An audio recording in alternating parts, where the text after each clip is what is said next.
సుందరాకాండ తాత్పర్యం 56వ సర్గ. తర్వాత హనుమంతుడు సింసుపా వృక్షం కింద ఆసీనురాలై ఉన్న సీతాదేవి వద్దకు వెళ్ళి ఆమెకు నమస్కరించి, తల్లి, దైవానుగ్రహించే ఏ ప్రమాదం జరగకుండా సురక్షితంగా నిన్ను చూడగలిగాను అని అన్నాడు ఆనందంగా. అప్పుడు సీతాదేవి తిరుగు ప్రయాణానికి సంసిద్ధుడై ఉన్న హనుమంతుని పదే పదే చూస్తూ భర్త పట్ల తనకు గల భక్తి ప్రేమలు ఉట్టిపడే తీరులో ఇలా వచించింది, అంటే చెప్పింది.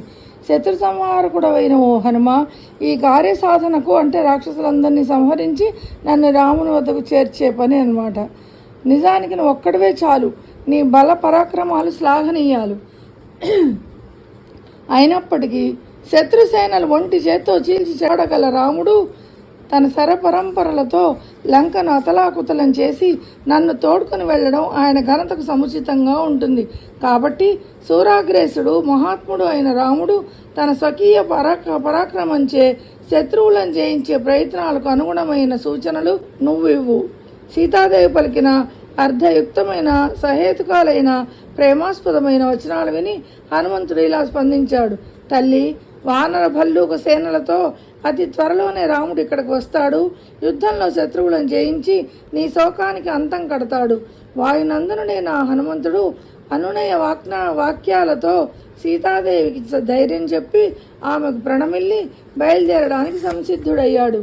తదనంతరం శత్రు సంహారకుడు, వానర శ్రేష్ఠుడు అయిన హనుమంతుడు తమ ప్రభువైన రాముని దర్శించాలనే ఆతురతో అరిష్టమనే పర్వత రాజ్యాన్ని అధిరోహించాడు.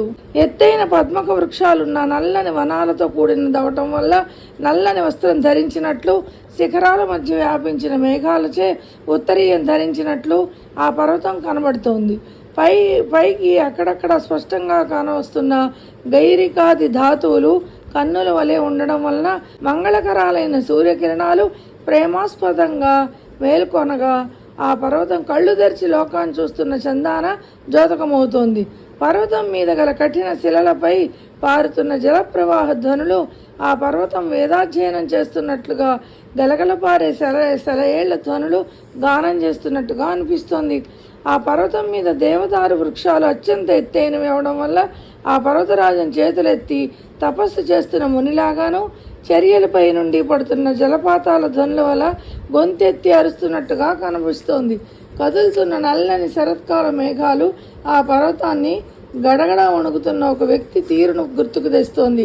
వెదురు పొదల గుండా గాలి దూసుకుపోతుంటే ఆ ధ్వని పర్వత వేణువు ఊతుతున్నట్లుగా ఉంది. ఆ పర్వతం మీద ఆవాసం ఉన్న భయంకర విషసర్పాల బుసల సవ్వడి ఆ పర్వతం